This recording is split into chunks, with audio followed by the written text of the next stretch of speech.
Welcome back to the Scarfey Talks Premier League podcast on the brand new channel called, you name it, Scarfey Talks Premier League podcast. So it's got its own separate channel and it should be a good one tonight because we'll be reviewing Game Week 28, just gone in the Premier League, and also previewing Game Week 29, all jam-packed in one show. So just a single show, I'm afraid, for this week because of the weird Premier League Game Week, which goes from Tuesday to Thursday. So it makes it impossible to put a podcast together, but we here do make it possible. Let's introduce the panel then for tonight. Firstly, Matt, thank you very much for your time. Arsenal fan, of course, people should know by now because all three of you are regulars, by the way. Let me just say, so everyone knows what club you support, but I always like to mention that. Matt, how you doing this week? Yeah, good. I mean, I can't say the same for my voice, because I went to the Chelsea game, and my voice kind of got effed up, I should say. But yeah, I'm doing all right. I'm back to work. You know how it is. Yeah, well, that's an unfortunate bit, I suppose, but not so bad on the Arsenal front, I'm sure. Thank you, Matt, very, very much. Ollie, thank you very much again for your time as well. How are you doing? You're a Bournemouth fan, big Bournemouth fan. Yeah, I'm looking forward to the game tonight. I was actually going to go, but there wasn't any double ticket, so I didn't really fancy sitting on my own, so I didn't bother tonight, to be honest. But I'm looking forward to watching it on the telly tonight. Won't be the same, but no, I'm looking forward to getting through the rest of the games tonight. And obviously it's a big midweek match week, I should say. In the midst of FA Cup games on the weekend, I believe, which we're not participating in. But no, I'm looking forward to getting into midweek games, should I say? I can't get my voice out. Yeah, no, exactly. It feels very strange, very, very strange, and then to see nothing at the weekend is like, huh? It's very strange. So, fixture scheduling is always unique, isn't it, Ollie? Thank you very much. Cam, the curse continues. You coming on this podcast, and you know what I'm going to say. Tottenham lose every single time. That has happened pretty well. We haven't won, put it that way. Cam, how you doing, football aside?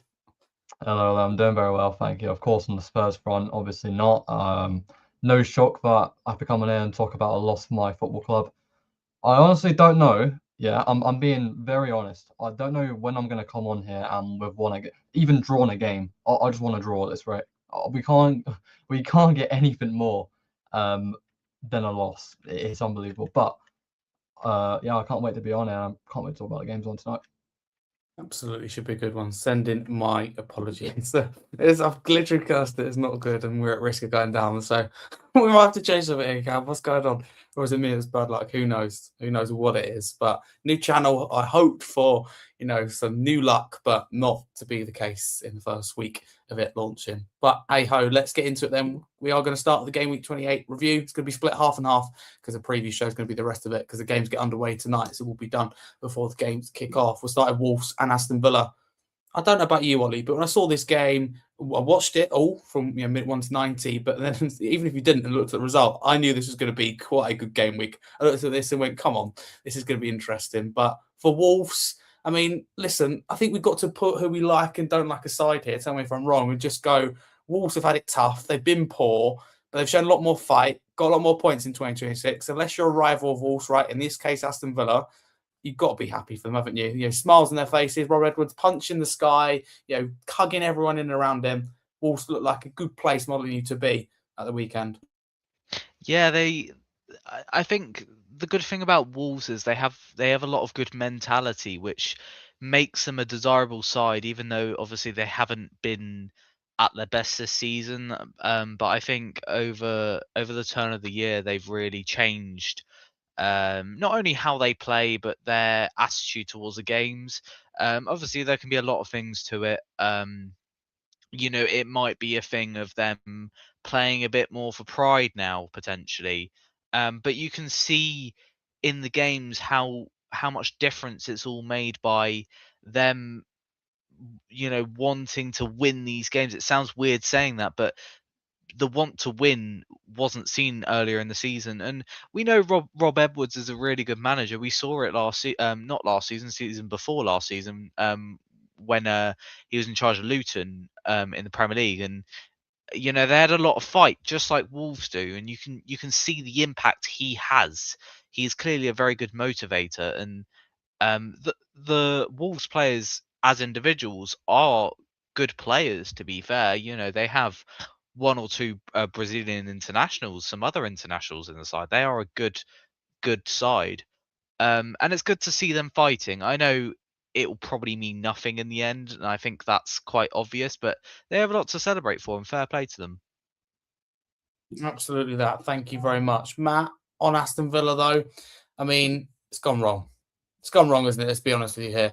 In 2026, it's not been good. They've lost players through injury. They've dropped a lot of points, and now looks like they're slipping away from top four that was so comfortably in their hands. Unai Emery went straight down the tunnel at the end. Of course, I'm asking you this because he didn't shake the hand of Mikel Arteta, now hasn't shaken the hand of Rob Edwards. And I'll be honest with you, as a Tottenham fan, of course, I'm inclined not to like Arteta and Arsenal, but this does prove their point about Unai Emery. But on the wider picture of Villa, I mean, just so disappointing, isn't it? The catastrophic start to what was, for them, with results around them as well, catastrophic weekend. Yeah, look, I mean, what I find ironic is a couple of months ago, he put in an interview. He was asked something about, can Aston Villa win the title? Are you title contenders? And he's like, I mean, we're not even competing for top 5. And a couple of months later, he's not wrong. But I didn't see this result coming. I know Wolves are having their sort of resurgence, knowing that they're going to get relegated, but they're playing without any pressure. Didn't think they had the bollocks to pretty comfortably win against Aston Villa. I didn't think they had, the mentality to do that. And credit to Wolves. And from an Aston Villa point of view, they will be kicking themselves. They will be absolutely fuming. And in the grand scheme of things, when you think about how much not abuse, but how much criticism that Arsenal got when we drew to Wolves, it's not looking like a bad point, as of right now. But yeah, Villa will be absolutely fuming with that result because they should be dispatching a team like Wolves away. They should be 100% that. Okay, thank you very, very much. So, jubilation for Wolves, disappointment for Emery and Villa. Next game then, Ollie, of course, I'm going to come to you. Bournemouth 1, Sunderland 1. What are your thoughts on this? Because Sunderland took the lead, so factually you gained a point again from a losing position, and it's another game without defeat for you guys. And you're not being funny, you won't mind me mentioning, but not long ago, it was a case of you couldn't stop losing, whereas now you just can't lose at the moment. It doesn't, that's the way it seems to be. So, what are your thoughts on the overall performance? Do you think you could and should have won? It was a positive performance, to be fair. I didn't catch the full 90 because I was at work, so I had to kind of catch up on everything afterwards and going from a lot of what people were saying and then following up on that. And watching it back, looking at everything in between, I think it would have suggested that we probably could have won that. I don't think it would have happened, really. We didn't really make anything substantial. I thought they were very, very well organised, to be honest. They look a lot better with Xhaka. I think that is the gathered thing. That is, we said this before on the preview, and it's so obvious. They look so much better with Xhaka in the team. Looking at how they played against Fulham the week before, I can see the difference he, as an individual, makes their team. And I think that is what makes them so unbeatable, especially at home, because they have a squad full of passionate players. And even in away games, you can see they're building their now, which is good. They look like a solid side. Not much to say bad about them. And I think we look like a positive side as well, really. We made a lot of chances. And it's obviously another game unbeaten. I think when you're saying, oh, we're at home, I think that does make a difference in how we should have played, and maybe that we should have probably scored another goal to finish it off. And a lot of our shots came, far too late. But I don't think I can complain with the point. I always said I'd take a point. But it was good to see us play, some of our individual players play well. I thought Alex Scott looks really, really good. One of the best performances I've seen of him all season, to be honest. Looking back at it, and he's been really, really good across the whole season, to be honest. And it was a good goal from Evan Nilsson to end his goal drought for like a month, I think. And he's really needed that goal, to be honest. He's struggled for goals this season. It's good to see him get a goal. But obviously there was a lot going on with a lot of controversial decisions, a few of which I agree with on the Sunderland side. I think the referee probably stopped a lot more goals going in because he didn't let the game free flow, which can be said for a lot of teams, to be honest. With the referee kind of stopping and starting the game, I think each and every one of you and the teams you support have probably noticed this in some form of game. And I think that stopped us and Sunderland being able to progress. However, positive performance for both sides, I think, summing that up. I just wanted to quickly ask, do you guys Yeah. think that Alex Scott is worthy of an England call-up this month? I'm saying yes. Yeah, 100%. Not to the Yeah, World Cup squad. but no, not a World England Cup, but I call-up. think with the games England have coming up, I think he's definitely got enough quality. 100%. Okay. Check one of my latest tweets and you'll find my answer. It's I gonna also be mentioned like James Hill. That's Alex probably Scott biased. to Wembley or something. I don't think saying he should be in the World Cup squad is the crazy thing to say. I don't think it's a crazy thing to say at all, if I'm honest, but we'll have to see. Certainly, He's definitely up there. I think it depends on what players And he stay would be in the fit and Brist of the who doesn't. squad. I think it honestly just depends on the midfielders England have. I do I'd think rather he's take some of the definitely. attacking midfielders out. I'd take I Foden do out. think there is a He's possibility already he trained does. with England. But yeah, Yes, he has, yeah, he has, yeah. So I don't think it's crazy to say for sure. There we go. Okay, thank you very much. On to the third game then. Liverpool 5, West Ham 2. That's why Louis, of course, is not here. I wondered where he was. Matt, I'll come back to you. So West Ham defeated by 3 goals. So not good for them. Of course, it goes without saying. You now looking back and thinking, oh my goodness, those games that we played that we drew and should have won or we lost. And like, for example, they lose against Forest and they're probably with a better team. So do you think they'll be frustrated? And for Liverpool, looks like they're in a little bit of a purple patch. I think for West Ham, I don't think they'll be concerned that they've lost a 3-goal difference because I think that they're there and thereabouts in terms of the goal difference, with sort of the relegation battle, like especially with Forest and if you include Leeds. But I mean, conceding 5 is quite. It's quite. Yeah, it's not great at all. And for Liverpool, it certainly makes the top 5 battle very interesting because we'll obviously get onto the Chelsea result. But if Liverpool win, do they play tonight?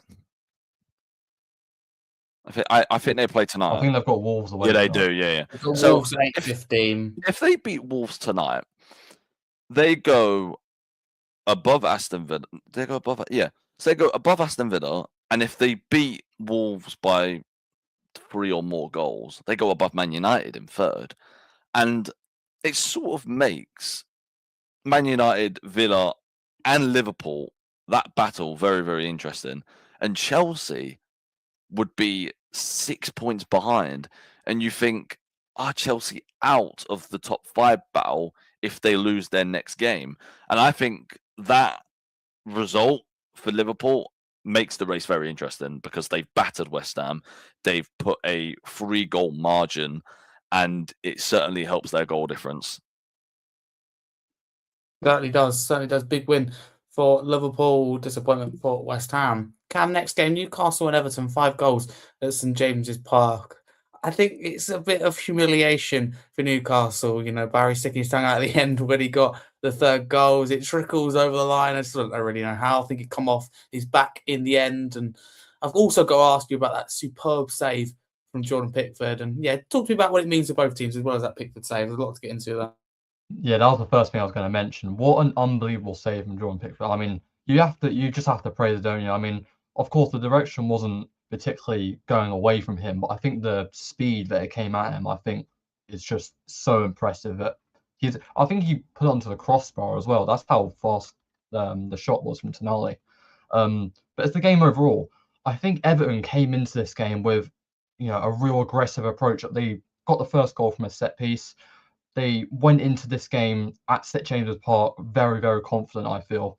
And they got that first goal. Both of Newcastle's 2 goals, they equalised twice, one in the first half and one in the second half.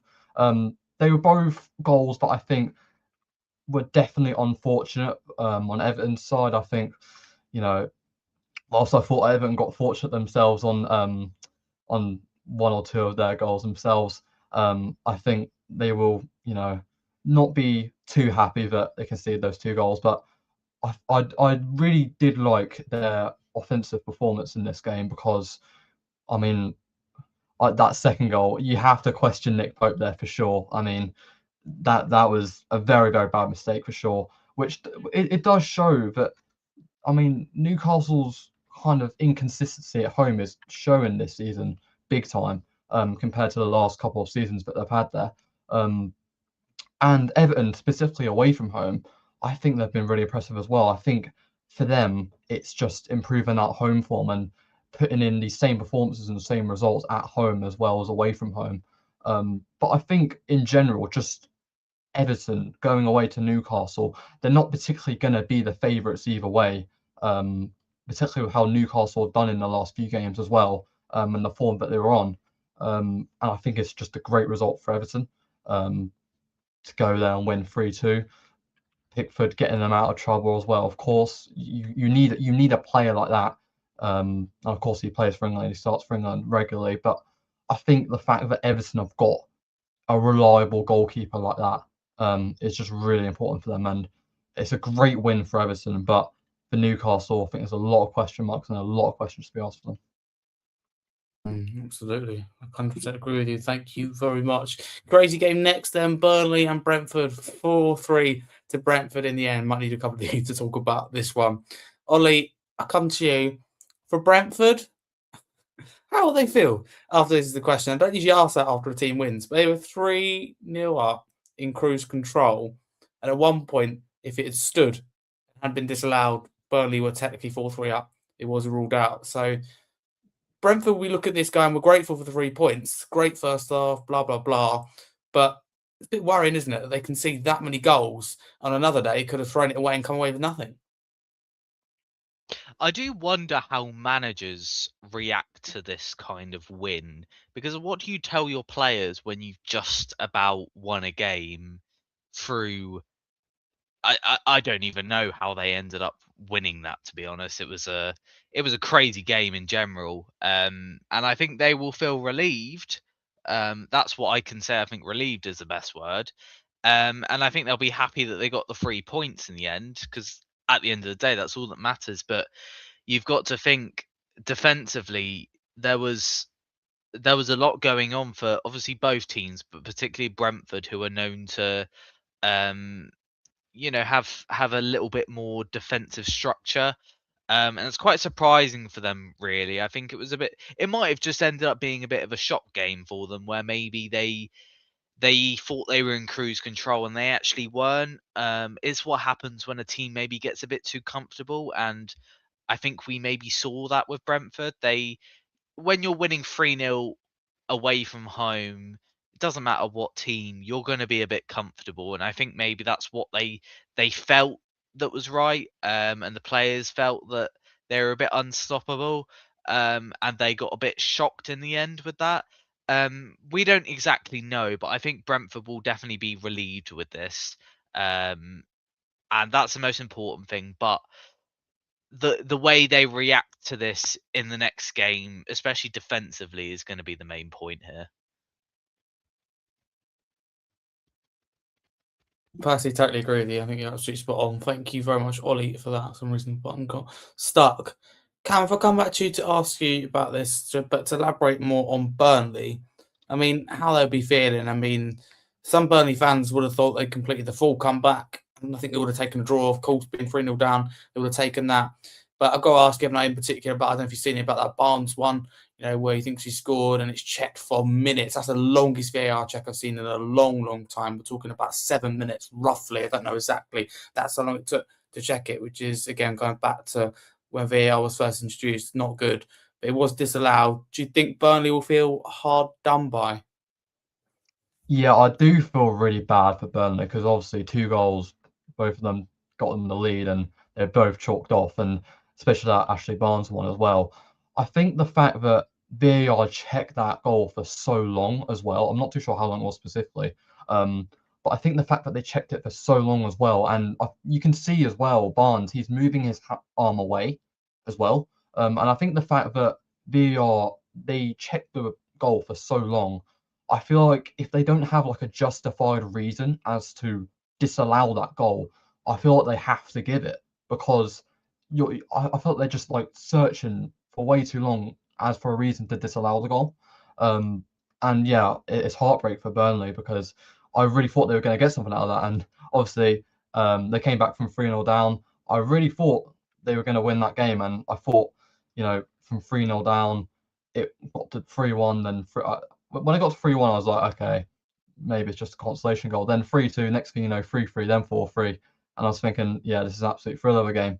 And then that goal gets disallowed, and then Brentford win the game at the end, literally right at the end, which is heartbreak for Burnley. And I do feel for them as well because they've had their struggles this season. They've not been particularly amazing, especially in the first half of the season, which is why I feel like a game like this, having won, especially against the side who's done really well this season as well, I feel like could have done them quite a lot of good. I don't think it would have particularly influenced them staying up because I do think they are more than likely gone now, but I do think that would have given them some good inside of the club, particularly. And yeah, it's bad for them as well, considering they're 3-0 down. They look like they're really out of the game as well. Like I'm pretty sure it was 3-0 in like half an hour or something. And then yeah, on Brentford's end, it was an own goal, and that got Burnley the confidence to get back into this game, albeit they didn't get the result. But I think it really shows the spirit that Burnley had to try and get something out of that. Didn't execute quite well. I do think they were quite unfortunate with, of course, VAR and overall just how the game went. But I do feel they definitely should have gone something out of the game. And yeah, I do feel for them completely. I think you're very lucky. I agree with you with that. Thank you very, very much. Ollie, if I come to you, Leeds United and Man City. Crazy game. Firstly, Daniel Farke was sent off at the end, and he won't repeat exactly what he said after the game, but you will recommend checking it out. Very, very short clip. It was very funny. Basically, the bit I want to talk about it is he says he said nothing. It's to do with that he's not the most beautiful person, doesn't run in the most elegant or beautiful way, so that's why he believes he was sent off because he said he didn't say anything. So, if Daniel Farke is correct, do you agree with the sending off? Just the fact that he jogged over there, but he hasn't said anything. He's still been sent off by the referee, to the shock of the officials who looked shocked and tried to confront Daniel Farke and try and calm him down. I don't really get why he was sent off. I thought as you mentioned. Yeah, go for it. Right, so he was sent off because he was raging at a decision. Well, it wasn't a decision because they didn't see it and VAR didn't intervene for whatever reason. But basically, a Leeds player was on the floor and Cherky stamped on his leg with his studs.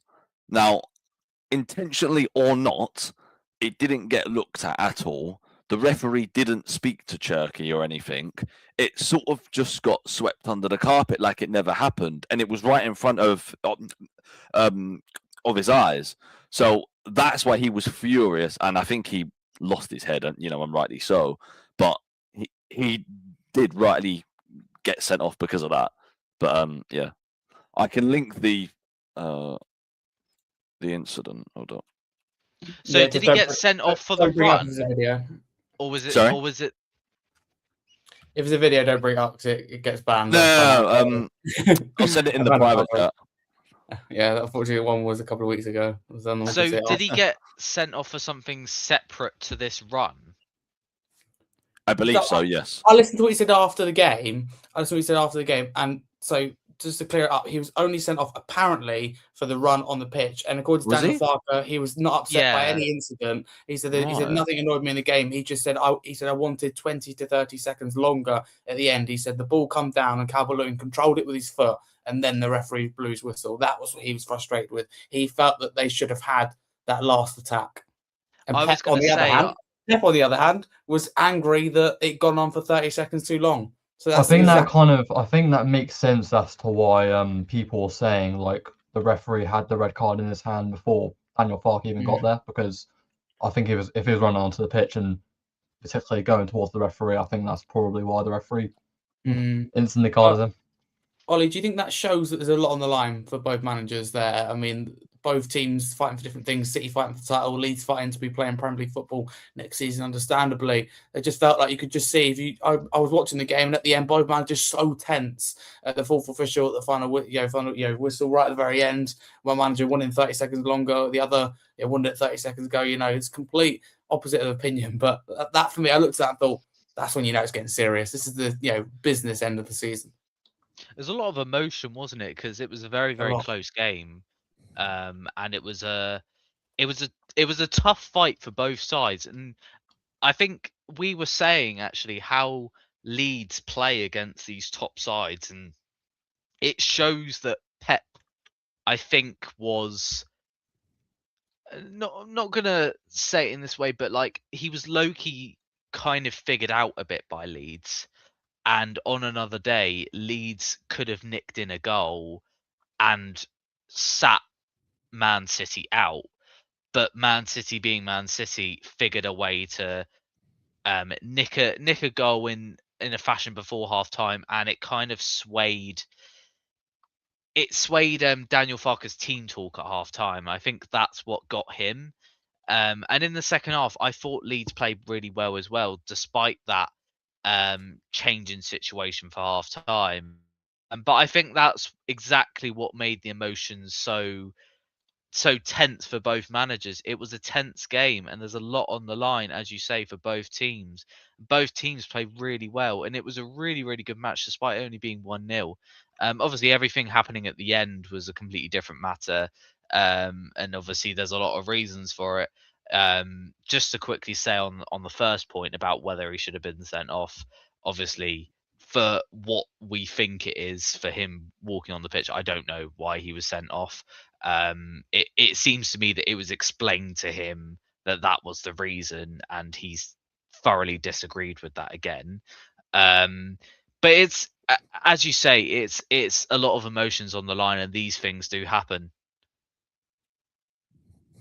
It can happen, but big win for City, and Leeds just not quite meant to be. On to the next game, Man United 2, Crystal Palace 1. Matt, what were your thoughts on this one? Palace took the lead. Max Escobar was sent off. He was a repeat sent off, clear denial of goal scoring opportunity. United converted that penalty. So at that point, it meant that Palace lead had gone, and all of a sudden they were level where Man United, and they were down to 10 men. That was a big turning point, wasn't it, in the game? Yeah. So I watched the last 30 minutes of the game at the stadium, and I think we saw Sesko score his goal, and that was a very decisive goal that he scored. And he's kind of gone a bit under the radar, Sesko. Like, he's not getting as much hype as, well, I'm not going to say Gyökeres, because Gyökeres isn't getting any hype at all, but he's gone under the radar. Likewise with Gyökeres, in terms of the output that they've got for how not rated they are. And Sesko, like, I think he scored 6 in his last 7 games, and most of that was off the bench. So he's actually been very, very productive over the past couple of months, or over the last month or so. And I just think everything's flowing nicely for Man United at the moment. Michael Carrick is doing a superb job again. Bro, I come on here week after week, right? And I keep saying that I still wouldn't give him the job. I'm still the same thing. I still wouldn't give him the job. If there's a proper actual manager literally out there that wants to come to Man United, go and get them. There's no point, keeping a interim permanently. There's no point at all. There's a reason why you hire an interim manager is to get you through this season. Now, if they do, brilliantly, then keep them alongside his coach and stuff. I don't know, but I don't think he's the manager to take Manchester United back to top 4, challenging for titles and that. But he's doing a superb job nonetheless. I'm pretty sure he's unbeaten in every game he's had with Man United, I believe. I don't think they've lost a game. Like, they drew to West Ham. But I don't think they've actually lost the game. Guy hasn't got his haircut yet, though. It's getting closer. Yeah, what is he? Wow. No. Well, he's I don't think he's he's 3 much games closer. off. He's 3 games off. Who have United got next 3 games then? I think he's going to do I it. don't know. He's but, happy with it. I don't think he will. Bro, if they can't So, beat West Ham on the final game, Newcastle away tomorrow, Aston Villa at home Sunday, and then Bournemouth away Friday. yeah, I just can't see them winning all 3. That's I really can't tough. see that. Yeah, that's too tough. I can see that. But just quickly on Crystal Palace, they've imploded. They've imploded badly. They played well in this game until that red card. So is that? Yeah, they did do well, and they got the early goal. They look really back to their old self at points. That's not long enough. I don't think you can say that. Because then back to their old self, free-flowing football, one touch here and there. Yeah, I think they also used to winning games one. They used to see games out really well, and I believe 11 men on the pitch, they see that at 1-0 or it's maybe 1-1. That's fair enough, and that might be because I didn't watch the majority of the game, but defensively, like I hadn't seen them in months. It looked like, okay, this is the Palace team we expected to see with players coming back. That's the best I've seen in that first half. I know their backs against the wall, but they just looked in control defensively. But I understand why he's done it. It was just one ball in behind. And I personally think Henderson saves it. Not being funny, so it's, in that case, unnecessary from the defender. I think that just ruins it. I think for confidence as well, I think we're like that. I was going to ask, did you guys think that was a penalty and red card? Yes, probably both. Definitely. Or was it a free kick? Was it a free kick or a penalty? Yeah, you're right. No, you said it right first time. It was a penalty. Okay, it was a I mean, penalty. it's definitely a penalty. It's whether there's a red card or not. It's just one of those probably in between. But I would lean towards a red because I'm convinced he gets a shot in on goal. But I don't think he scores. So maybe that changes it. I don't know. But I think the keeper saves it, in my honest opinion.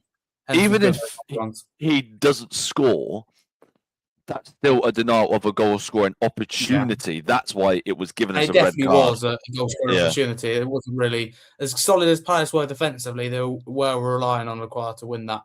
And again, we saw it on the big screen at the Emirates, and it was an angle where he barely touched him. And he went down so easily. And we thought, how can you give that? But then it's just the standard of the refereeing these days. But I felt that was quite soft in terms of it wasn't hard contact. It was very, very minimal. Okay, thank you very much. Next game then, Fulham 2, Spurs 1. It is another defeat for Tottenham. Horrific, I'm sure you're going to agree with me. Horrific first half. Claw it back a little bit in the second half. Impacts from Matis Tell and Richarlison, but only Tottenham. He could have a new manager come in and not have an instant impact. Tudor, wherever he's gone in his career, has come in and had an instant impact. Even Victor Pereira, I know they've lost the last 3. He wins that first game in Europe. So it's 2 defeats out of 2 for the new manager. I'd argue that we look even worse. Yeah, this game pretty much sums up the story of our entire season. We end up having an absolute horrid first half. I mean, that first half, I wanted to go to sleep. But in that second half, I think we came out a little bit better. I think, there was still a lot of moments in the game where I think we were struggling a lot. We still remain without a win. I can't believe it. I don't know how we've gotten to this stage of the season. We're in March now. We're in March, the beginning of March, and we still haven't won a game in 2026 is unbelievable. And then Richarlison got that consolation goal. And then when I saw it was Richarlison, I was like, okay, we're not scoring any more goals because that's just going to be a consolation goal. But I think when Matis Tell and Richarlison came on, I think we were a lot better offensively. And I think, it was much better than the first half, for sure. I think the first Fulham goal, though, I think a lot of people would argue that potentially that should have been chalked off. I think there was a foul on Dragusin, or I couldn't see, I didn't see it fully, but there was huge concerns from the Tottenham players as well, specifically that should have been chalked off. Obviously, it got given. I knew it was probably going to get given. I think they had a little check on it, VAR, but they decided to give it anyway. And then that goal from Iwobi, of course, Matt's probably going to be buzzing about that, of course. Hail and boy, but yeah, it is a great goal in fairness. Bottom left corner, you can't complain about that. It's Tottenham again, by the way, conceding on the edge of the box under Thomas Frank, under Tudor now, and we're doing the exact same thing, conceding from the edge of the box, conceding these type of goals. It's ridiculous. No, it doesn't seem like anything's changed. If anything, it's getting worse. And yeah, just defensive issues just keep continuing. And I don't know about you, but I think you saw Harry. I assume you saw anyway. Vicario, I think he was just about in his half. Yeah, you know what I'm going to say, don't you? Kicked it all the way to the Tottenham away end. I don't know how he's managed that, by the way. I don't know what he's trying to do. Rumour I says don't know the if he's trying ball's to still score a in the goal or sky. not. But yeah, I don't even know what he's trying. I've said that I've wanted to upgrade there for a while now. And I don't think that's going to happen anytime soon, but there you go. I think it's a great win for Fulham, though. I mean, I think they came to this game fairly confident with how they've been doing this season, with how we've been doing. Obviously at home as well, so that's going to give them the confidence.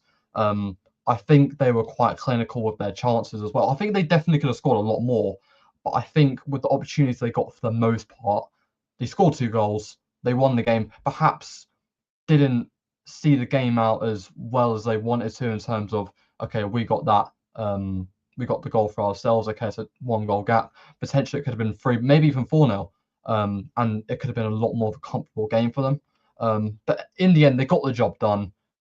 It's a game that, it's a result that they're going to be quite happy with. And yeah, for Tottenham, it's despair again on the road or at home. We're not getting anything out of any of these games. And yeah, it's disappointing for us, but a great win for Fulham.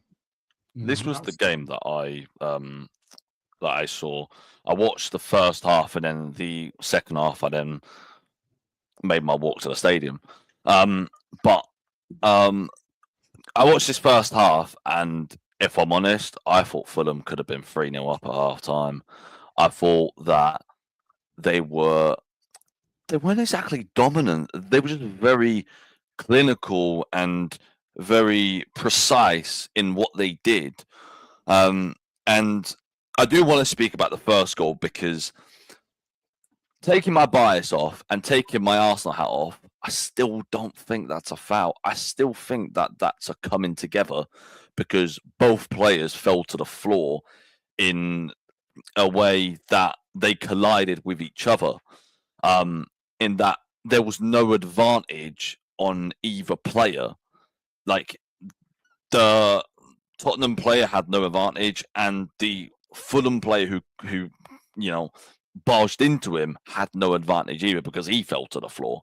And I can't see anything wrong with that. And people trying to compare that to the North London derby one. It's not the same scenario. It's the same sort of like action, I guess, but in terms of, one had 2 hands on his back, and one was a coming together essentially. And I just thought that was the right decision. I think that that Howard Webb will bring this up in the mic'd up thing, that it is a coming together. I think that is what they're going to say. And on the second goal, I just thought that was absolute class. It was a brilliant finish, but I'm looking at the goalkeeper. Here. Can I swear on this channel, or can I not? No, you can't. Sorry. Okay. How the hell did Vicario not save that? I mean, Iwobi side-footed it outside of the box, and it took forever to go in the goal. And I'm like, how was Vicario not saved that? Well, Like a Matt, just for championship- context, this is what we're used to every week, by the way. He just, No, he's but I've those never type of- seen him it save a needs to shot be called outside out. the box. Those type of He stuff. doesn't save it. Absolutely needs to be called out though, because that is He an doesn't get saved. absolute shambolic. Like, Iwobi could have done it from halfway line. Vicario would still be diving now. He wouldn't get there. I've never rated Vicario, and I think that people go on his first 11 games, ironically, Tottenham with a brilliant that I've seen of them, over the past couple of years. But that first 11 games is an absolute myth. I think he was protected by his backline because literally, apart from that first 11 games, he's been shocking. Well, how bad? I genuinely don't rate him at all. Game. How bad is Kinski? That's the question that I want to know. Must be for Kinski. I think I just don't think that going to Tottenham. We tried to loan him to West Ham. Move. Huh? Clearly don't think a lot of him. We tried to loan him to West Ham and get him out. With Kinski, he played his first game, and I think he was quite good. And then he played his second game, and he was a disaster. So he made his debut against Liverpool in the Carabao Cup. I think we won 1-0 in the first leg. Yeah. He had unbelievable game, and I think he did really well. A few games after that, I think he played the second leg as well. Can't really remember, but played the second leg. We lost 4-0. And he had a bit of a spill, I think. I think after that though, we had quite a few games where he was quite poor as well. No, that was it. The Tottenham Man United game in the cup, where it was no, it was Aston Villa. That was the other keeper, wasn't it? I think it was Villa away. I don't know. I don't really remember. But... It might have been Villa away, where he had an absolute disaster of a performance. But yeah, he dribbled out, didn't he, to the corner flag and gave the ball away, and then just stood there and watched as it went in and was booed by the fans in and around. I do just want to say as well, I hate Richarlison. I hate him with so much blood. I don't think he's a good footballer. But the one thing that I will give Richarlison that I won't give any of the other Tottenham players is that this guy tries his absolute hardest to win Tottenham games. And he may look like a clown when he does his chicken dance and then his team goes and concedes the next minute. But I don't think you can criticize his mentality and his work rate. That's the two things that probably no Tottenham player has at the moment over him. Personally. Yeah, that's literally what I was just about to say, to be fair. I think we don't have a lot of players like Richarlison. That sounds funny to say because, you might question, him actually playing football at times. But I think in terms of his mentality, there's not a lot of players that we've got at the club that have kind of got the same mentality as Richarlison, that same kind of work rate. Really. We haven't got a lot of players like that because I feel like a lot of our players outside of people like Richarlison and whatnot, I feel like a lot of them are kind of just half-assed. Like they don't care as much as the fair few players we have, like Richarlison. Can I just quickly touch upon what you've got on the screen?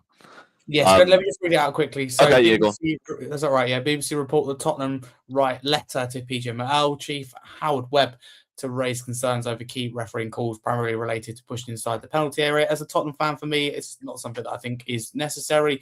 I think we just quickly say that Dragson's got to be stronger. I personally think that Jimenez, though, having said that, has got no intention of playing the ball. Just my opinion. I think he knows what he's doing. Having said that, I've watched it so many times. There's not enough force for a player to go down like that. Although Jimenez knows what he's doing, I think Jimenez knows what he's doing, but then has changed his mind a little bit, perhaps. For me, it's not a foul. I don't think you can compare it to Gabriel. One's one hand, one's two hands, if I'm putting bias aside. And listen, we could have the best officials in the world that love Tottenham to the pieces, but the point is, there's not going to take us out of the situation we're in. So I'd rather Tottenham spend their time instead of writing that email and planning for the summer, because whether we're in the Championship or Premier League, we're going to need to do a lot of work. So they should delegate time in a better way.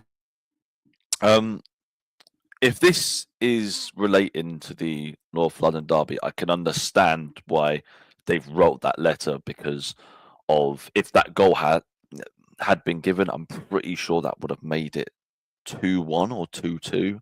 It'd be very, very 2-2, I think it was. Yeah, it'd be very, very close. And it probably changes the momentum of that game. But if it's in response to this weekend, which I think it is, because otherwise they'd have made that letter before put this together. weekend had You even both put played. together. It'd be a comparison of both. Yeah, then like I kind of think that they're opening themselves up to being memed because the Premier League or Howard Webb will write back saying that we think that it's a coming together, therefore we didn't give a penalty. That's what I think that they will say, personally. Yeah, thank you very much. Fair enough. Appreciate that. Thank you very, very much. Just to say as well, so there was a post that went up about Vicario by the Premier League that's since been deleted because Tottenham contacted the Premier League because it was openly mocking Vicario. Not the first time I've seen them mock a player, in particular goalkeeper. They tend to mock own goals. The Premier League page, of course, they shouldn't be doing it, but it's not just a one-off incident. So that's that. So that's not good for this. Tottenham. I will back Tottenham with that. There is something else. I thought you were going to say about the Premier League account. Look, genuinely, whoever runs that official Premier League account is a kid, because the amount of shite they put on that account it's genuinely like really embarrassing for the country, for the league, and for the whole world, because we're the most watched league in the world. It will be a kid. It'll be a kid on the sheet, absolutely. But let me just quickly read something out because there is something actually embarrassing for Tottenham, I think. And that is, so first, the latest is Tottenham been left deeply unimpressed with their new Arsenal supporting and diehard Arsenal as well, supporting Academy Scout. No. I saw this. Have you seen this? This is serious, though, because after he joked about not wanting these new badges to touch his skin, how he found it difficult to put on his shirt every morning, and he's made more than 7 jokes about it publicly on Instagram. The matter is understood to be being dealt with by Spurs in-house. And just here's a random post. From this is one of the posts. He said, "Yeah, it's true. The worst kept secret. It's official. I'm now here. I sat and had the conversation, and the project was exciting, to say the least. Now looking forward to getting to start the next set of superstars to the club. You know the project's okay when you're a boyhood Arsenal fan and you switch sides." That's just one of the things that he put out. We went on and on and on with the replies. He went on and on again this morning. He said, well, his latest reply was, "This is wild. Yes, I'm a hardcore Arsenal fan. And yes, I was joking with friends. As an Arsenal fan, of course, I was joking about with friends regarding putting on a Spurs kit, although I do find it difficult." So he doubled down on that. Can I just quickly respond to this, right? It's not a good look. Yes, he's an Arsenal fan, and he's probably, a diehard Arsenal fan, like he says. But if he does his job, I don't think Tottenham give a damn, to be honest, because he did his job. We've literally got Noni Madueke, who came from your academy, and our academy failed in the last few years. Yeah, and you had Kane, who originally got released by Arsenal. He then went to you. I don't see this as a problem. I think the only reason why this is now a problem for the Tottenham fan base is because of what's going on with your season, but also the fact that you tried for Eze, who is a gooner, and you got rejected. You tried for Nkapie, who wanted Arsenal, you got rejected. And Thomas Frank, look, I'm going to be real, I don't know if he's a gooner.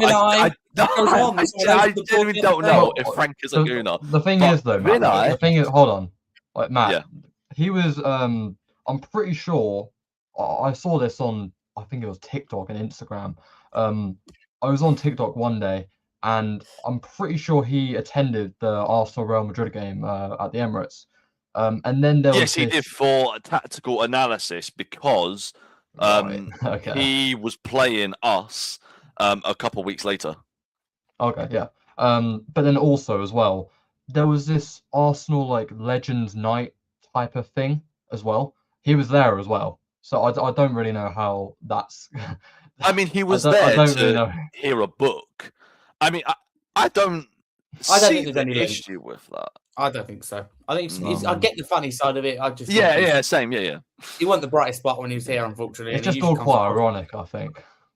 Can I just say on this though? I have a completely different opinion, and mine's very, very strong on it. I'd go as far as saying it's in my eyes gross misconduct. I think it is, and likely during his probationary period. For me, I think it's just a bad look for the club personally, and I think the problem people have with it is like the thing he's put in his caption, like diehard Arsenal fan. Oh, I'm here. Secrets out now. Like pretty much like all this. Can I be honest?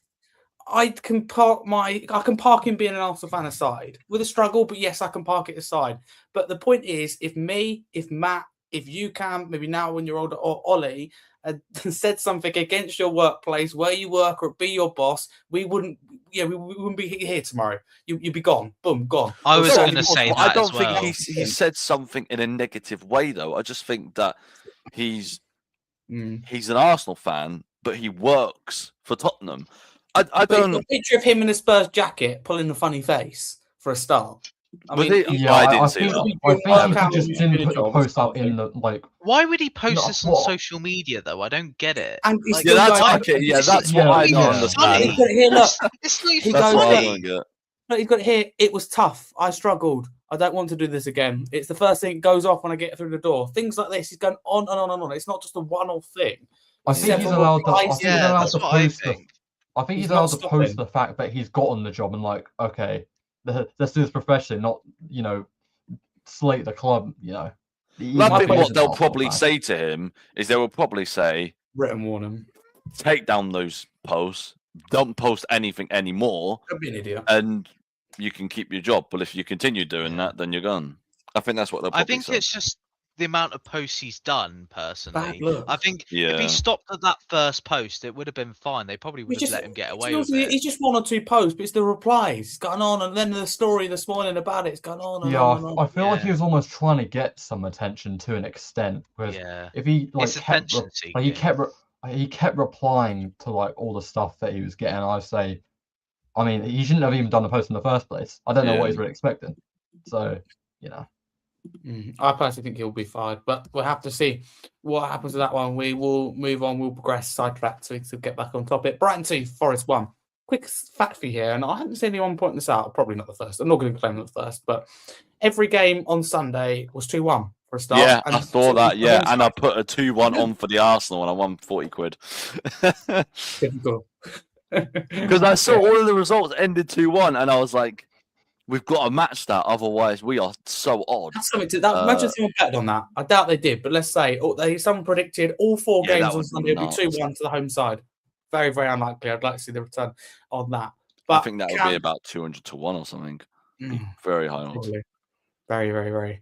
Cam, I come to you on this one because sad I have to say this, but it affects Tottenham really. We are worrying about Forest, we're worried about West Ham, and we are worrying about Leeds. Saving grace then for Tottenham. They didn't do their job, but neither did West Ham or Forest. Brighton, a couple of wins in a bounce. It looks like they're now out of any potential. Well, I worried that Brighton could get dragged into it, but 2 wins, they seem okay now, don't they? Yeah, I think, that's a big win for Brighton, of course, against a side that's struggling a lot this season in the league. But I think just the result for them, I think just the quality of the teams that are down there compared to Brighton, I just don't think that they're really going to get pulled down there anytime soon. I think they've got more than enough quality to not be in that kind of area compared to the other teams. But I also do think that Forest, I mean, they conceded the first goal and then they got that equaliser. I think they've done well to get that. But then they went straight back, 1 goal down, like almost straight away. And yeah, 3 goals in the first half, pretty much not any goal math action in the second half.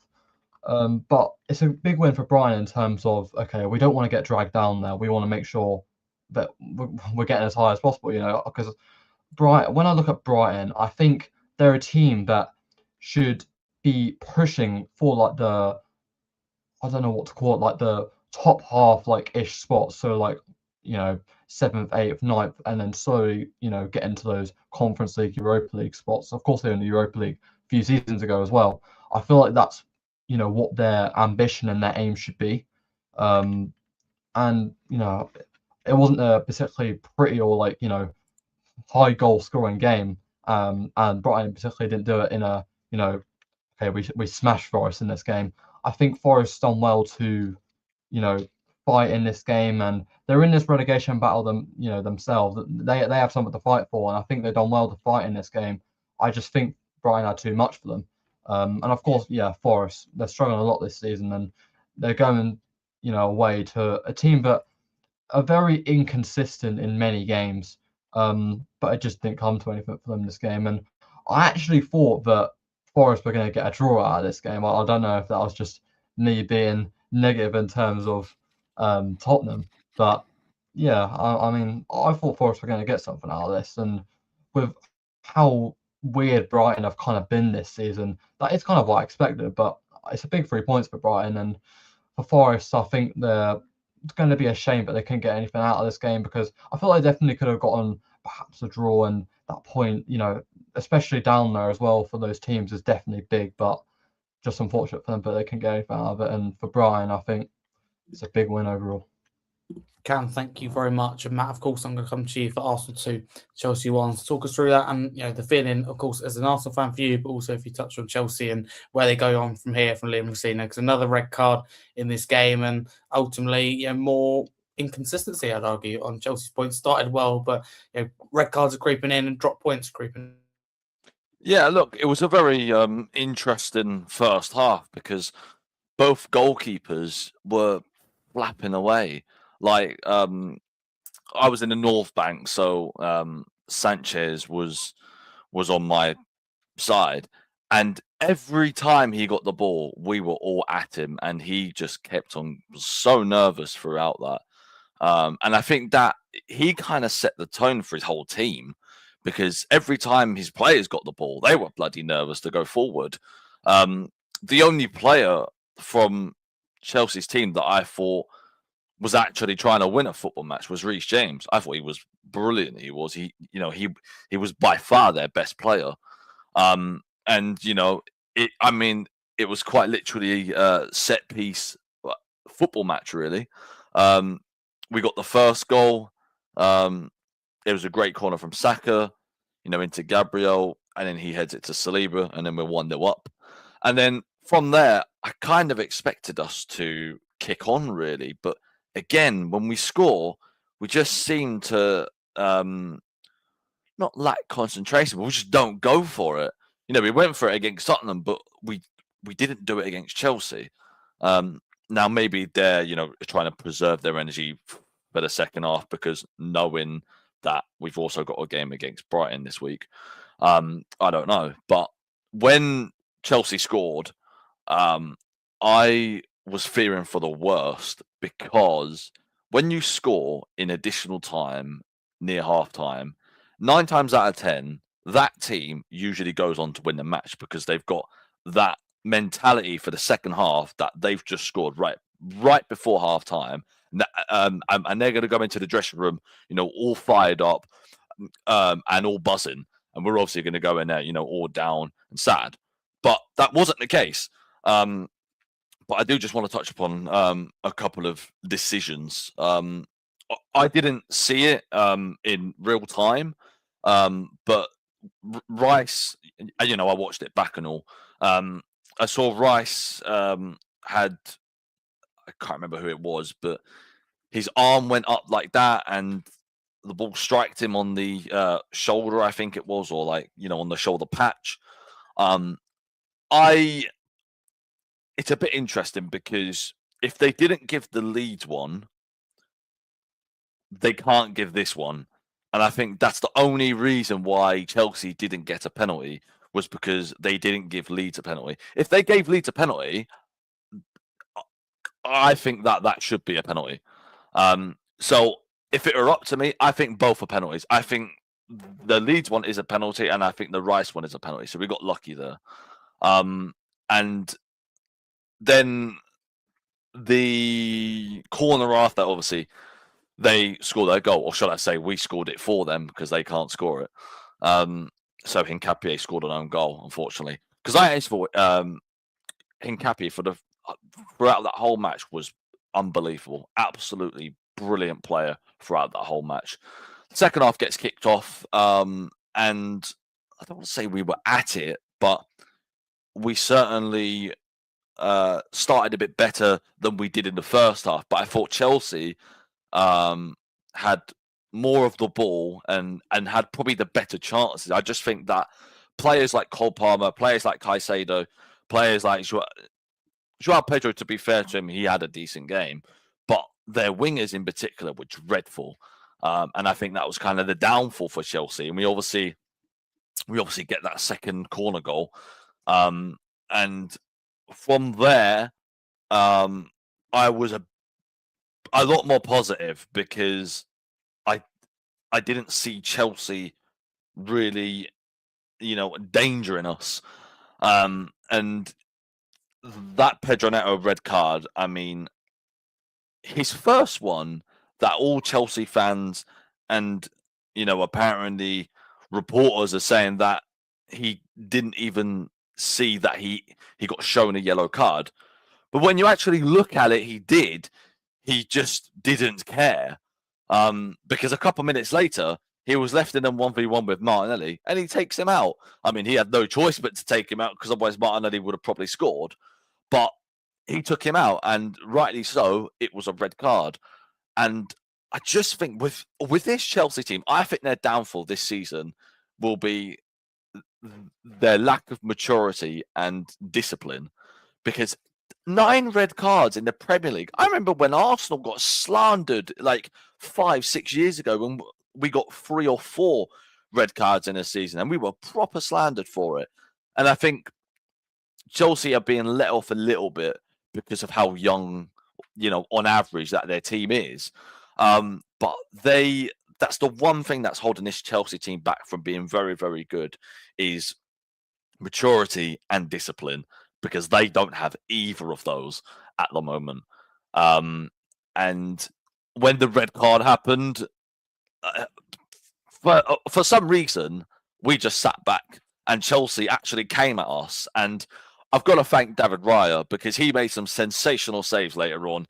He probably made arguably one of the saves of the season where Garnacho crossed it in, and I think it was Gabriel and Joao Pedro were fighting for it, and he didn't get a touch. And David Raya, through all of his effort, saved it. And I thought that was a sensational save from him. And I think he probably saved Arsenal, and he probably got us the 3 points at the end of the game. Okay, thank you very much. Hey guys, Rice all right as well? To come off. Sorry? Is Rice Sorry? all right as well? Yeah, Rice. Declan Rice is he's fine. Arteta said he would be available. Same with Kai Havertz for tomorrow. The only player that's not available, which is kind of concerning, is Ben White. Because he hasn't really played much. And I'm starting to think that Ben White is becoming a bit injury prone, it's sad to see because I like the personality of him. His shithousery on corners. But yeah, it's concerning that he's not available. But other than that, we're pretty much all available. Thank you, Matt, very, very much. Gameweek 29 preview. We're going to do this a little bit different because I have got some little graphics rather than the scores at the bottom. So I don't know I'm that excited about it, but it is, there you go, a little bit different. Here we are. I've come prepared tonight. Leeds against Sunderland. So how we're going to do it, purely because of time, just score predictions, but if it is your club, I want to get your thoughts. It goes without saying, of course. Ollie, I'll start with you. If you want to say something, no problem, but if you keep it short, that'd be fantastic. But Leeds against Sunderland, what is your score prediction for this one? Leeds at home. I think it's going to be 2-1 to Leeds. I think Sunderland are going to. I think they'll play well. They'll work hard. But Leeds looked incredible on the weekend, and I can't see them not winning this game, to be honest. Okay, thank you very much. Appreciate that. Cam? I'm going to go 3-1, make things right after that game against City, and I think they'll have too much Sunderland, especially at home as well. Big opportunity for Leeds to be in a comfortable position by the end of the night. Matt, can I get your score prediction? Are you also going to back a Leeds win? I am as well, and I love this layout. This layout is brilliant. I'm going 3-2 Leeds. I love it. 3-2 Leeds. That's good. There we go. So we'll now move on to the next game. Let's hope it works. There we go. It does. Everton and Burnley going to go in reverse order. So Matt, start with you. Score prediction for this one. Everton have a problem at home. Burnley have a problem winning games. Oh, do you know what? I actually feel really bad for Burnley for not getting a point. And they probably should have won it, last weekend. This one is hard because Everton got a really good result and Burnley looked really good against Brentford. I'm going to go... Burnley are like 19th. I'm going to go 2-0 Everton. Do you know everything you thought about back in Burnley there? You thought about that stuff. Decided I against thought about a it. draw, to be fair. I thought 1-1. But yeah, Yeah. 2-0 Everton. When the Burnley just go, draws aren't going to help at this point, but any point's better than none, of course, goes without saying. Matt, thank you. Cam, what's your score prediction for this one? Could Everton finally get a result at home? Can Burnley, finally get another win? They did get another day, but can Burnley get another win? To be fair, I looked at this before Everton played Newcastle. I thought this is definitely going to be like a 1-1 draw, like a 0-0 or something. And then I look at both those games Burnley and Everton had, and I'm like, okay, what am I going to predict here then? But then Everton, they've also, they've been very weird as well, especially not great at home either. And then Burnley as well had that game against Brentford. Oh, I'm gonna go 1-1. I'm sticking to my guns. Matt, you said what? You said you were gonna predict 1-1. I'm gonna predict 1-1. Okay, cover all bases then. Cam, thank you. Ollie, what are we saying? Well, as Cam says, it's quite difficult to predict an Everton game, especially at the moment. But it's quite similar with Burnley.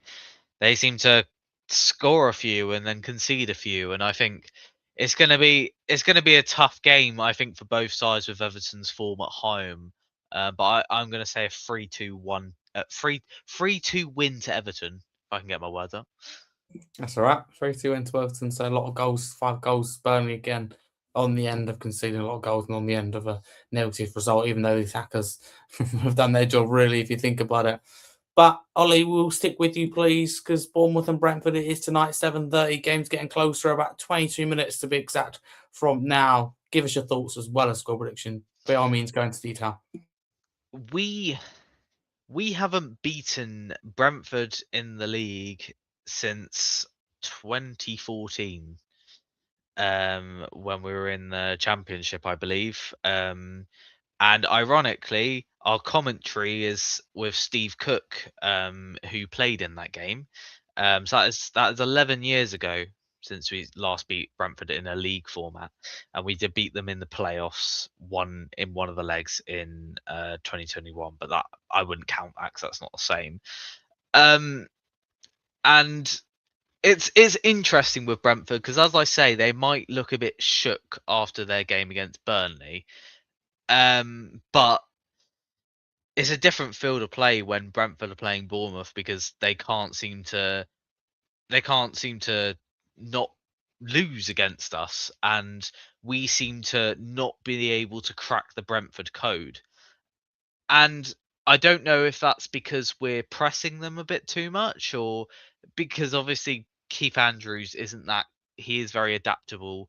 He plays with his set plays. He knows how to beat press. That's why he's good against the big teams. And we can be considered that kind of stage. But now we're more adaptable with our counter attacks and kind of the low block that we saw at the West Ham game, particularly, and Everton away as well. Things are kind of shifted for us where we play either very low block or high press, and we might play that low block against them to counteract what they do, and that might be a game changer for us. I'm going to predict 1-1, but it could be anything tonight, to be honest. I have no idea. It's one of the games that I don't want to predict, even though it's Bournemouth. Yeah, one of those tough ones to call. You do get them for sure. Okay, Ollie, thank you for your honesty. Cam, score prediction? Well, that stat that Ollie said's thrown me big time. I was gonna go 3-1. I was gonna go either 2-1 or 3-1 to Bournemouth. But now that you've said that, Ollie, I'm leaning towards 1-1, like you said. I don't feel like anyone will win this game. But it's weird though because I feel like this could be a game where the same thing happens like they did against Burnley. Brentford will go a goal or 2 up, maybe not 3 goals, but a goal or 2 up, and I feel like Bournemouth will come back similar to what they did against Sunderland. So I'm going to go 2-2. I feel like it'll be a high scoring draw. Okay, 2-2. Thank you very much. Matt, what are you saying? Am I right in thinking that this game is a derby or like a rival type game? No. Because No, I think there's for some me, beef right, between- Bournemouth and Brentford are just very similar teams. Like Yeah. when, True. like league-wise, they're quite similar. Finishing the league, they're quite similar, and I just get really confused with both of them. But I will probably go. I don't know how Brentford do away. Bournemouth. I mean, I love some of their players. You know, Ryan, love him, baller. I'm gonna go 2-1 Bournemouth. 2 on Bournemouth. Love that. Okay, thank you very much. Do appreciate it. And the final game of Tuesday night, then, before we get on to the rest, Wolves and Liverpool. I just going to say, I think there could be, I'm not going to say it's a potential upset, but I think it's going to be tighter than maybe we think. Liverpool being a lot better, I haven't said that recently. Ollie, score prediction for this game. As you say, it's a difficult one because I think I backed Villa a bit too much in the last preview. But I'm still going to back Liverpool on this one because it's a very important game and they have a lot of momentum. Liverpool, I think we forget how actually good Liverpool have been recently. I know they've had a few slip ups and potentially they haven't been the dream side as they have been last year, but I have to back them still, and I'll back them to win. I'll back them to win 3-1, Liverpool. 3-1 Liverpool. Okay, thank you very much. Cam, do you agree as well? Liverpool go into it as clear favourites. Do you think they'll deliver? Yeah, I think they will deliver, but not as much as maybe people are expecting. Right. I'm going to go 2-1 Liverpool. I think they'll get the job done. I don't think it'll be pretty because I think Wolves, particularly now, I've got quite a bit about them, but I don't see them getting anything out of this game. I'll be really impressed if they do, but I just can't see it really. I think Wolves get a draw, but I don't think it's the case of them staying in the league. For now, they're just I doing well. can't see them winning the game actually, but I do think they could get a point maximum. But I'm still going 2-1. Still going 2-1. Matt, score prediction? I'm gonna go. Look, I did back Aston Villa as well, quite heavily, but Liverpool are different, man. They are different, and they know that third place is up for grabs, and I think that they're gonna get up for it. I'm going 3-0 Liverpool. Okay, 3-0 Liverpool. You think they're going to get the job done convincingly? Matt, can I stay with you? Because Man City and Nottingham Forest can a lot of eyes on this. This matters to both Tottenham and Arsenal fans. Both, of course, will be watching this very, very closely and hoping for different outcomes, though, if we're honest. But how do you see this one going?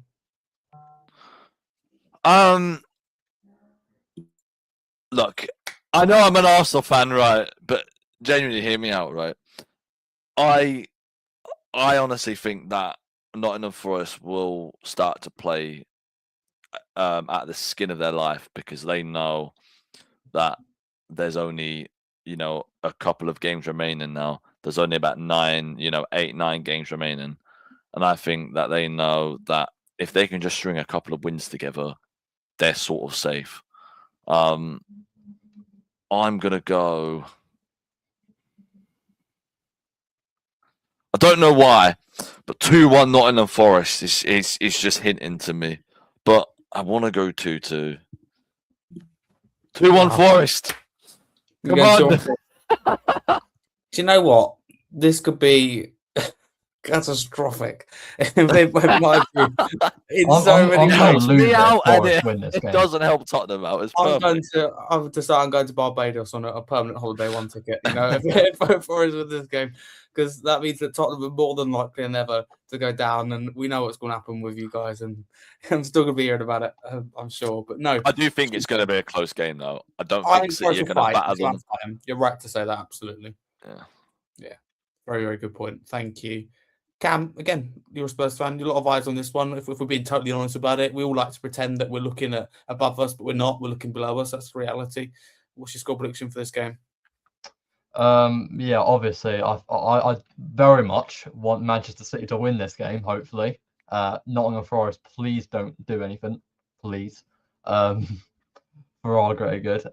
But I think it'll be closer than a lot of people think. I think City will win very narrowly. I know they're at home and playing this type of size. They're some people will probably think that they're going to win 3 or 4-0 in this game, but I think it'll be 2-1 City. I think it'll be closer than a lot of people might think it'll be. Good point, Cam. Thank you. Ollie, do you feel the same, that it could be tight, but you think City will still get the job done? Or do you agree with Matt and going to go for an upset? I'm going to go with a 0-0 draw. I think Forest are gonna hold City out, and they're Man City aren't going to be able to score. I think they've against Leeds, they didn't look like they were very extremely threatening with their attack. I know obviously Haaland is struggling with injuries at the moment, so that does affect them, but they don't look free scoring like they have done.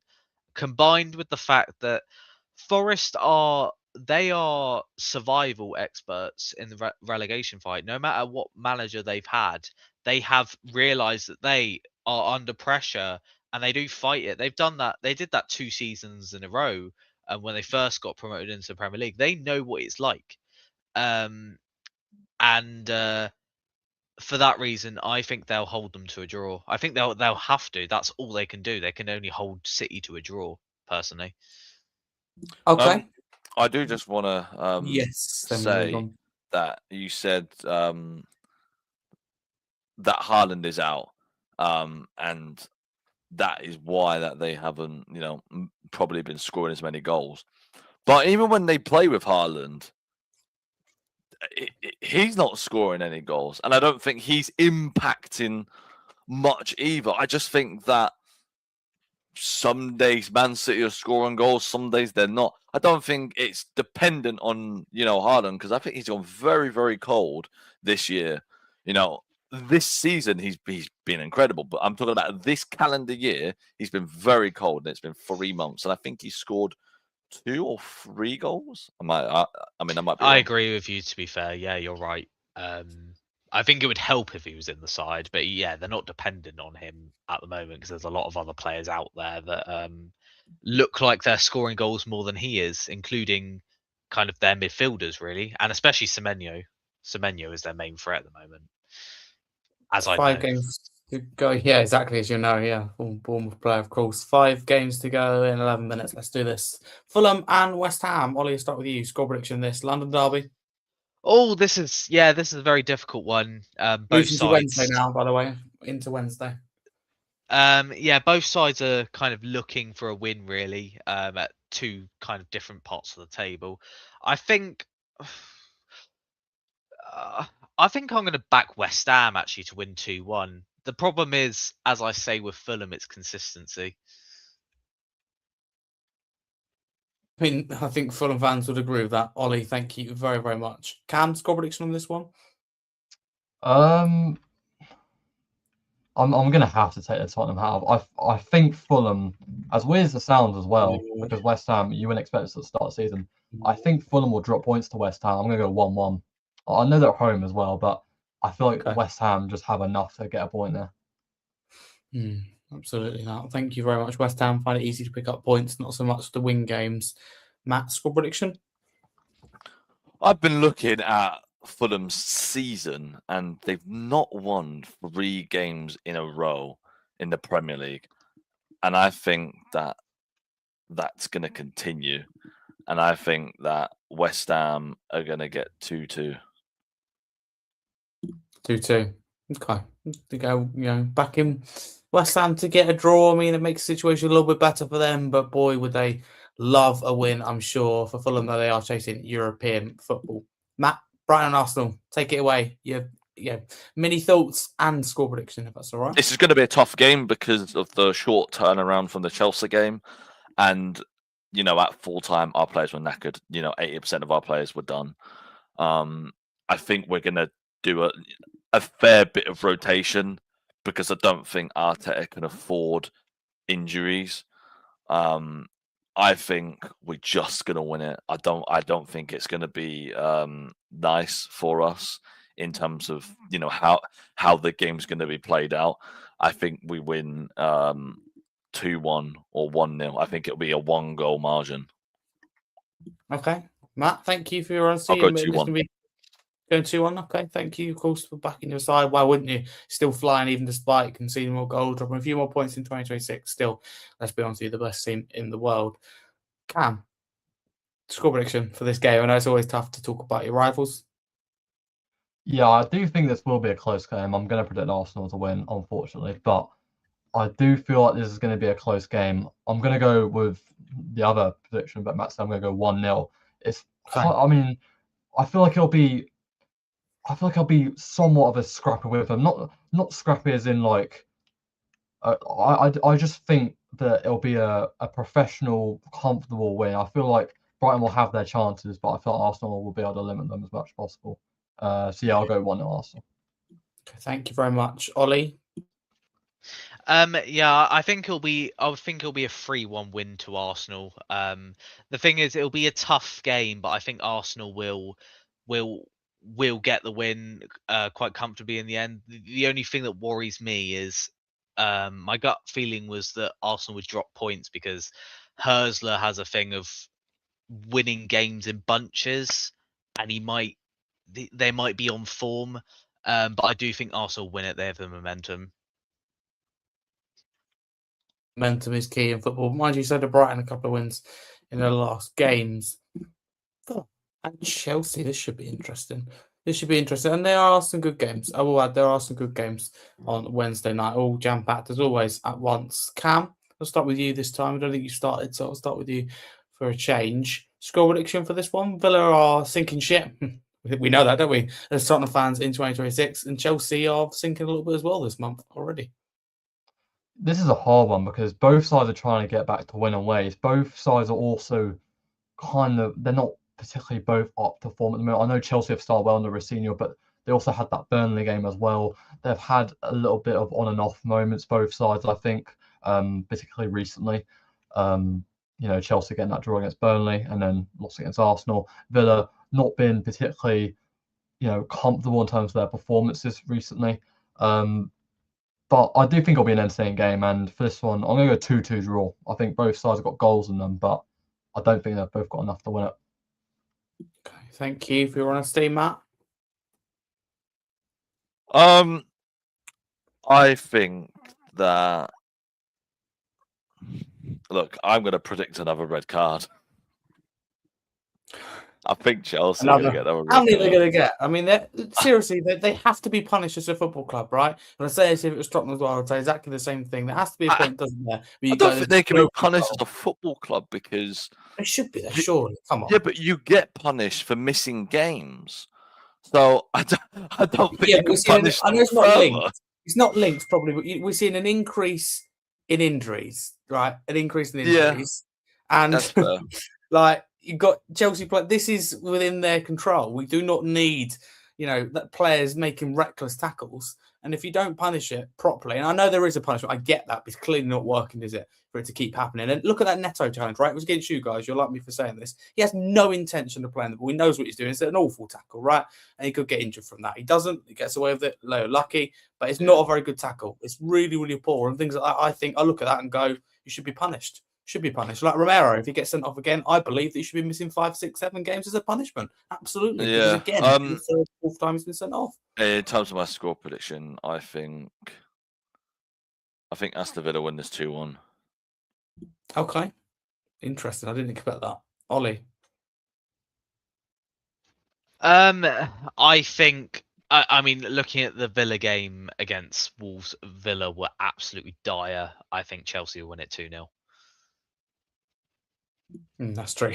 They are a bit dire at the moment. There are a few clubs that are sinking that, would have hoped for a lot better at the start of the year, let's just say. Last game of Wednesday night. There is one more on Thursday to come. There's a London derby as well, just a hint. But this one is a big one at St James's Park, Newcastle against United. I mean, Ollie is sticking with you. Newcastle not quite the same force, are they, anymore, at St James's Park? As for United, they prove they can go anywhere and get a result, at the very least, put in a really good performance. Can I just quickly say, just really quickly, Newcastle United confirmed a virus has hit multiple players, including Jacob Ramsey and Nick Woltemade. So it's very unlikely that they're going to be playing tomorrow. Oh, there we go. Well, if they do play, I think Man United will win anyway, because obviously they're going to be missing the players. So, I mean, yeah, but even if they didn't have any virus, I'd still back Man United anyway, because Newcastle were terrible at home. I'd say Man United to win 3-1, to be honest. I actually struggle to see where Newcastle score a goal. They are absolutely woeful at the moment. Yeah, I don't know what you guys think, but I certainly think that Man United are very much going to win this. I agree with you. Thank you very much. Cam? Yeah, I'm with Ollie here. I predict 2-1 to 2-0 to United. Sorry, I know Newcastle are at home, but recently they just haven't been good enough. And against a side like United, they've been good recently under Michael Carrick. I can't see Newcastle getting anything out of this. I mean, what will go and probably happen now is Newcastle going to win the game convincingly. That's probably what's going to happen now. But no, I'll stick to my guns. I'll go 2-0 to Man United. And Matt as well? I'm going to go 2-2. Okay. I'm going 2-2 in that one, so you think Newcastle will get a draw, getting 2 goals. Okay. Final game then is Tottenham against Crystal Palace. Cam, can Spurs avoid 3 defeats in a row under Igor Tudor? Tottenham, the only Premier League club, I keep saying it, without a win in 2026. Palace, they feel depleted of confidence. They show signs, but without Lacroix, I mean, it looks like square pegs and round holes for them in defence. Can Tottenham take advantage of this? Yeah, well, yeah, Lacroix getting sent off in that game against United, you'd kind of think that that'd be a positive, and it is definitely for us. But I think if you just, if you say to the Tottenham fans, okay, Maximus Lacroix is out of this game, do you think you'll get anything out of it? If you say that particularly to them, they're going to say no, because we have been absolutely woeful home and away this season. I struggle to even see if we will get a draw out of this game. I'm being serious as well. I think whilst Palace have, they've been struggling this season. They've had some good moments, but there's also had a lot of bad moments as well. Not particularly the team that they were last season in terms of winning the FA Cup and seeing games out well. They're not doing that kind of stuff this season, and especially with how we are at home as well. We're not particularly amazing in the league at home at all. And I'm gonna say this, Harry. Brennan Johnson, he's joined Crystal Palace. He hasn't scored a goal yet for Crystal Palace. I said this on the Tottenham podcast as well. I don't know if it's Tottenham or Premier League podcast. I said something about Jacob Ramsey when before we played Newcastle, having 0 goals. Brennan Johnson also has 0 goals. So I think you know what's coming there. Oh man, because I want to predict a draw, but I don't even think we'll get a draw.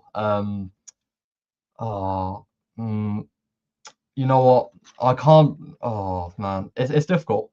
2-2. I'll go 2-2. I don't know how we'll score 2 goals to be fair, but I think we'll get 2 goals in some way. If we lose badly, is there any possibility that Tudor's job's under threat after 3 games? Just straight out there. I don't know what the board. I don't know what goes, inside the club to be. Let's say we lose 4-1. Let's say we lose 4-1, right? Oh yeah. If we lose, we're 17th, 1 point from the drop on Thursday night. I know we've been very bad, but if we lose 4-1 at home to this Crystal Palace, it was bad enough losing 4-1 against Arsenal. But if we lose 4-1 against a side who are struggling themselves with relegation, I don't think they're particularly, the favourites to go down. But if we lose 4-1 at home to a side like them, with all due respect, I think he deserves to go. Because I don't know who on earth would get. Like, don't get me wrong, I don't know who I'd get. I don't know who is available for that matter, especially in March.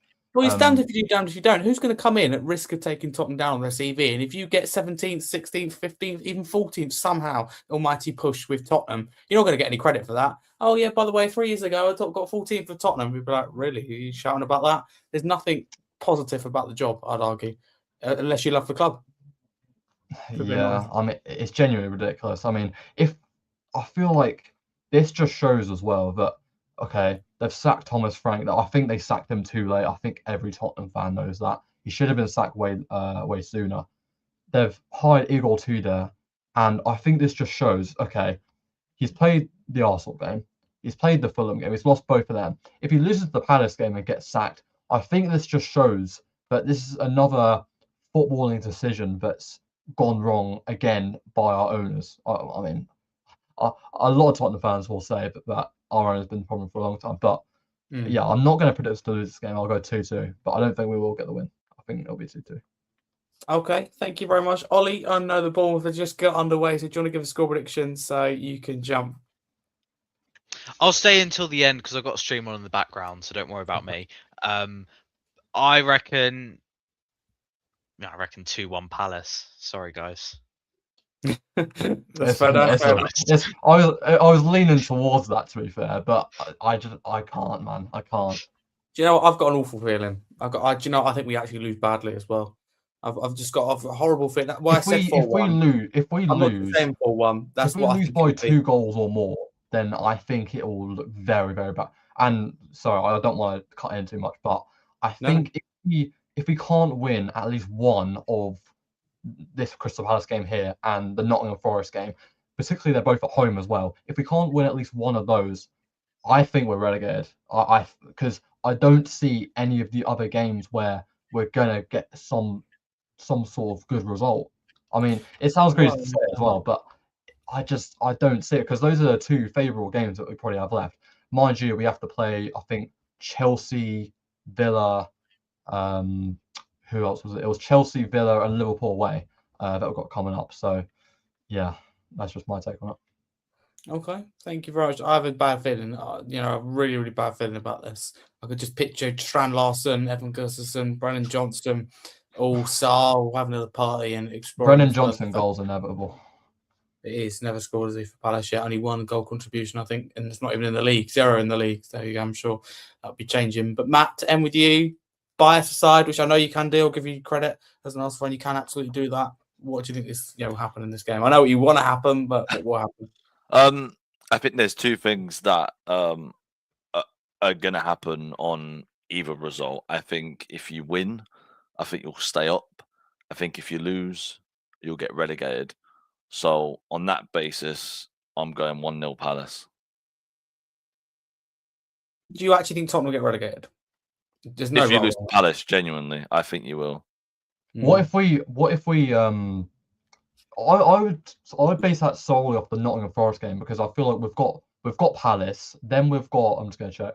So we've got Palace, then we've got both Atletico games, and then we've got Liverpool away, and then when we have the Forest game, that's like mid to late March. I think I'd base it around off there. If we lose this game and then lose Forest, I don't think if we lose this game we're solely down. I think if we lose to Nottingham Forest, if we lose both, this game you can kind of judge it a little bit there. One of your only winnable games that you can win or have more of a chance of winning in, because I don't see you winning in either of the Atletico Madrid games, even though that's Champions League. I don't see you winning at Sunderland. I don't see you winning at Wolves. I don't see you winning against Leeds. I don't see you winning against Villa, Chelsea, or Everton. I think there's 3 games where there's winnable games, and that's this game coming up. That's the Nottingham Forest game, and that's the Brighton game.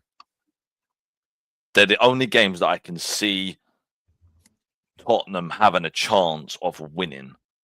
But with the fact that Palace have just lost to Man United in the performance that they put in, I just see them trying to win, and I see them winning because it's at home.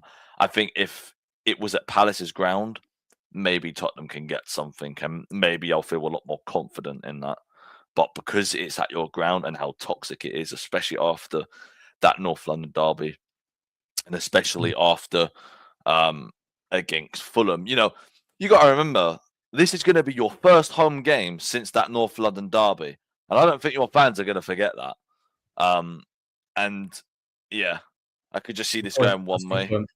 But yeah, that's a really good point. And London, I mean, considering we haven't won a game this year, matter of fact, I don't think anyone's going to be confident. And we haven't won a home game since November.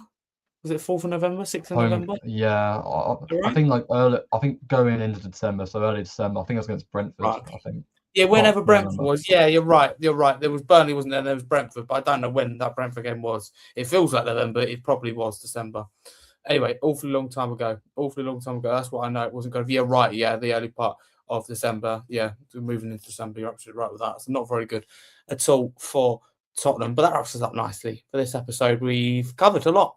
We've reviewed Game Week 28, previewed Game Week 29, talked all things referees, VAR. Spurs have covered a lot of breaking news today, all for the wrong reasons. So we did also discuss that. Ollie, thank you very much for coming on as a Bournemouth fan. Your club are underway. I believe the game is still 0-0. I'll let you go and enjoy that. Where can people go and follow you on the socials? Thank you very much. Yeah, Yeah, thank you very much for having me on. It's been an absolute pleasure again, and thanks to everyone on here. And go follow them up after the live stream. Yeah, I'm simply AFCB on X at the moment. It is still 0-0 at that at the moment. There's not a lot's really happened, to be honest. It's just a bit of a back and forth punting long balls. Not really a lot going on, but yeah, thank you very much. Absolutely appreciate coming on again. No, you're fine. Thank you so much. Honestly, really do appreciate it. Feel free to jump. No stress at all. Thank you. Matt, thank you very much for coming on as an Arsenal fan. Really do appreciate it. I wonder if you come on after you finish second, but for now, thank you so much I will. for coming on. No, Win, no, you lose, won't. or draw, I will come on. And you won't have to have that problem, though. You won't have to have that problem, if we're being honest about it. But where can people follow you on social media? I am AFC Matex with 2 X's on Twitter. Great stuff. Everyone go drop Matt a follow and Ollie as well. Thank you. And of course, people need to follow Cam as well on his new channel. We're going to give an opportunity, as always, to plug it now. Cam, thank you. Where can people follow you? Include all the socials. Yeah, Max page is there, THFC_Cam. There, my YouTube channel is linked in my X bio as well. You can go subscribe to me there. Content will be up real soon. Also tweet about pretty much all leagues of football, particularly the Premier League, though, particularly Tottenham, particularly us losing every single game that we have. But yeah, I'm glad to be on tonight, and yeah, I'm glad to watch all the games that we've got midweek as well. And yeah, just thank you for having me on. No, anytime. Thank you so much to all of you. Hope everyone enjoyed this podcast, and wish your club all the best in this game week. Thank you very, very much.